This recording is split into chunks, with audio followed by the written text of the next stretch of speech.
இருந்து ஜெயச்சன் பேசுகிறேன். வலப்பாடி ஜோதிநல ஆராய்ச்சியாளர் சங்கம் தலைவர் ஐயா மாரப்பன் ஐயா அவர்களுக்கும் மற்றும் துணைத் தலைவர் தில்லை நடராஜன் ஐயா அவர்களுக்கும் மற்றும் செயலாளர் ரமேஷ் ஐயா அவர்களுக்கும் மற்றும் சங்க நிர்வாகிகள் அனைவருக்கும் மற்றும் வந்திருக்கும் அனைவருக்கும் பணிவான வணக்கங்களை தெரிவித்துக் கொள்கிறேன். மற்றும் ஒவ்வொரு நட்சத்திரத்துக்கும் ஒரு கோயில் ஒன்று இருக்குங்க. அதாவது நம்ம பிறக்கும் போதே ஒரு நட்சத்திரம் நமக்கு இருக்குது. சந்திரனை வச்சு தான் சந்திரன் எந்த நட்சத்திரம் நிற்கிதோ எந்த ராசியில் இருக்காரோ அதை வச்சு தான் ஜென்ம ராசி ஜென்ம நட்சத்திரம்னு சொல்லிட்டு நம்ம சொல்கிறோம். அப்படிங்கும்போது பிறப்பு முதல் இறப்பு நட்சத்திரங்கிறது மாறாது. நமக்கு அந்த நட்சத்திரம் தான் கண்டிப்பாக செயல்படுத்தும் நம்மளை. அப்படியே அந்த நட்சத்திரத்துக்குன்னு ஒவ்வொரு கோயில் முன்னோர்கள் உருவாக்கி வச்சுருக்காங்க. அப்போ அந்த நட்சத்திரத்தை நம்ம இயக்கணும்னா அந்த நட்சத்திரம் அன்றைக்கி நம்ம ஜென்ம நட்சத்திரத்துக்கு போய் அந்த கோயில் வழிபாடு பண்ண வருஷத்துக்கு 2 முறைனாச்சும் அந்த கோயில் போய் வழிபாடு பண்ணோம்னா கண்டிப்பாக நமக்கு என்ன தசா புத்தி என்ன இது இருந்தாலும் நமக்கு அது பாதிக்காது. அது எப்போ நடக்குதுன்னா நம்ம அணுஜென்ம நட்சத்திரம் இயக்கணும். நம்ம ஜென்ம நட்சத்திரத்தை அணுஜென்ம நட்சத்திரம் போய் அந்த கோயில் வழிபாடு பண்ணோம்னா கண்டிப்பாக ரொம்ப சிறப்பாக இருக்கும். என்னுடைய அனுபவத்தில் ஏற்பட்ட விஷயங்கள்லாம் இங்கே உங்கள்கிட்ட எல்லோரும் இப்போ பதிவு பண்ணிட்டேன். நான் இப்போ அஸ்வினி நட்சத்திரம் பார்த்தீங்கன்னு பிறவி மருந்தீஸ்வரர்னு சொல்லி திருத்துறைப்பூண்டியில் கோயில் இருக்குது. அப்போ நீங்கள் எப்போ போகிறீங்கன்னா அது பரணி நட்சத்திரத்துக்கு போய் அதாவது யமகண்டத்தில் வழிபடணும். அதாவது அஸ்வினிக்கு கேதுவோட நட்சத்திரம். அப்போ கேதுவோட அந்த டயத்தில் போய் நீங்கள் வழிபடும்போது ரொம்ப சிறப்பாக இருக்கும். இது மாதிரி நிறைய பேருக்கு சொல்லியிருக்கேன், எழுதி கொடுத்துருக்கேன், போய் நல்லா வழிபட்டு வந்திருக்கேன். ரொம்ப சிறப்பாக இருக்குது. அதே மாதிரி பரணி நட்சத்திரம் அக்னீஸ்வரர் நல்லாடைன்னு சொல்லி ஒரு இருக்குது. அந்த கோயிலில் கார்த்திகை நட்சத்திரன்னைக்கு போய் நம்ம வழிபடணும். அது ரொம்ப சிறப்பு. கார்த்திகை நட்சத்திரருக்கு சுந்தரேஸ்வரர் சொல்லி நாகப்பட்டினம் ஒரு கோயில் இருக்குங்க. அந்த கோயிலில் போய் வழிபடுறது சிறப்பு. அது என்றைக்கு வழிபடுறீங்கன்னா ரோஹிணி நட்சத்திரக்கு வழிபடணும்.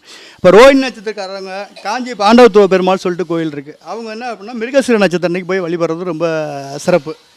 அதே மாதிரி மிருகசீர நட்சத்திரக்கு என்கண் ஆதிநாராயண பெருமாள் இருக்கார். அவங்க திருவாதிரை நட்சத்திரன்னைக்கு போய் வழிபடுறது ரொம்ப சிறப்புங்க. அது மாதிரி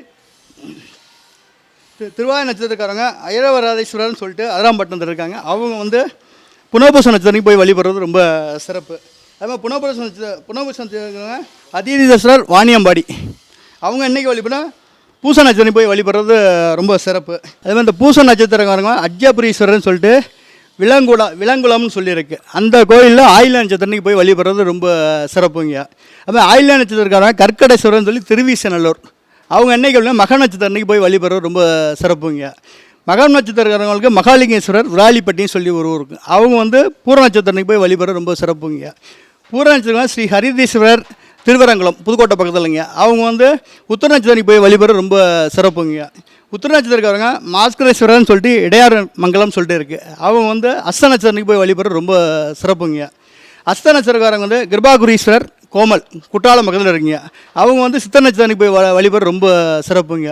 அப்போ சித்த நட்சத்திரக்காரங்க வல்லப பெருமாள் குறிவுத்துறை மதுரை பக்கத்தில் அவங்க சுவாதி நட்சத்திரக்கு போய் வழிபடுறது ரொம்ப சிறப்புங்க. சுவாதி நட்சத்திரம் தாத்திரீஸ்வரர் சித்துக்காடுன்னு சொல்லிட்டு ஊர் இருக்குங்க. அங்கே விசா நட்சத்திரக்கு போய் வழிபடுறது ரொம்ப சிறப்பு. விசா நட்சத்திரக்காரங்க பண்பொழின்னு சொல்லி தென்காசி பக்கத்தில் முத்துக்குராம சுவாமி சொல்லியிருக்கு. அந்த கோயிலில் இன்றைக்கி வழிபடணும், அனுசரிச்சு வழிபடணும்.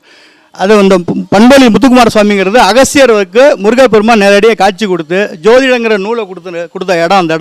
அந்த இடத்துல அதனால தான் அந்த நூல் பேர் குமாரசுவாமின்னு வந்தது. அது ரொம்ப சிறப்பு. முதல் முருகப்பெருமான் அகஸ்தியர் காட்சி கொடுத்து குமாரசுவாமி நூல் வழங்கிட்டா பண்பொழி. அதனால் ஜோதிடம் படித்தவங்க எல்லாருமே அந்த இடத்துக்கு கண்டிப்பாக அவசியம் போய் வழிபட்டு வரணும். வருஷம் 2 முறையாச்சும் வழிபட்டால் ரொம்ப ஜோதிட வாக்கு உண்மை நிறைய கிடைக்கும். ஜோதிடம் மேலும் மேலும் ரொம்ப சிறப்பாக சொல்லலாங்கய்யா. நட்சத்திரக்காரங்க மகாலட்சுமிபுரீஸ்வரர் திருநின்றவூர் அவங்க கேட்ட நட்சத்திரம் அன்னைக்கு போய் வழிபடணுங்க. கேட்ட நட்சத்திரம் பசுபதி கோயில் வரதராஜ பெருமாள் தஞ்சாவூர் பக்கத்தில் இருக்குங்க.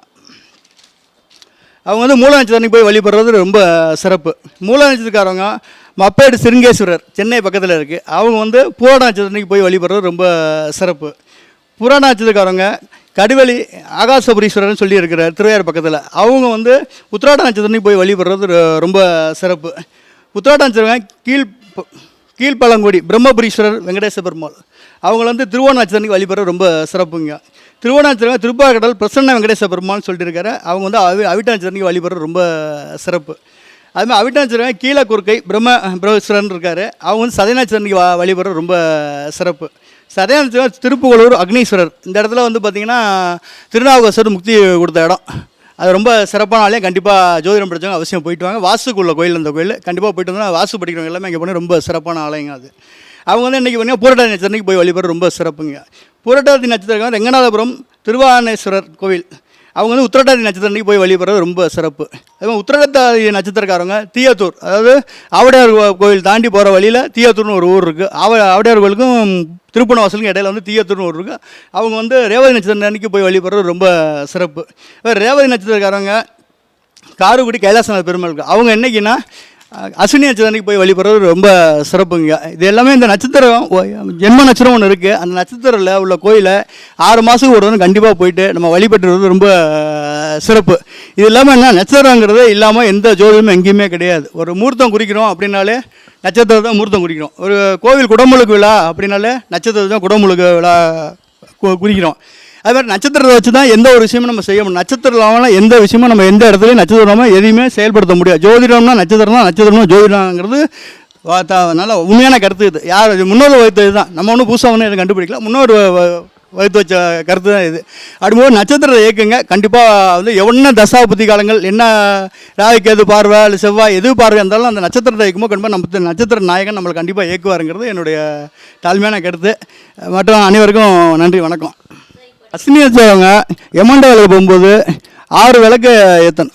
மண் விளக்கு, அகல் விளக்கு 6 விளக்கு. பொதுவாகவே எங்கே கோயிலுக்கு போனாலும் அகல் விளக்கு ஏற்ற ரொம்ப சிறப்பு. ஏன்னா அது பஞ்சபூத தத்துவம் தான் அகல் விளக்கே நமக்கு. அதனால் நீங்கள் எப்போ போனாலும் அகல் விளக்கில் தீபம் ஏற்றுங்க, ரொம்ப சிறப்பு. முடிஞ்சால் 2 திரி போற்றிங்கன்னா ரொம்ப சிறப்பு. சிவன் கோயிலில் இழுப்பையில் போகிறது ரொம்ப மிக மிகவும் சிறப்புங்க. இது என்னுடைய அனுபவத்தில் நிறைய விஷயங்கள் சொல்லியிருக்கேன், நிறைய மாற்றங்கள் ஆகிருக்கு.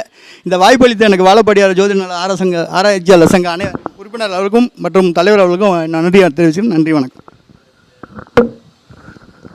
ஐயா நன்றிங்க ஐயா, நல்லா சிறப்பாக சொன்னீங்க. நட்சத்திரங்களும் கோயில்களும் அதன் பரிகாரத்தை பற்றி சிறப்பாக சொற்பொழிவு ஆற்றினார். அவருக்கு நம்மளது சங்கத்தின் சார்பாக மனப்பூர்வமான நன்றியை தெரிவிச்சுக்கிறோம்.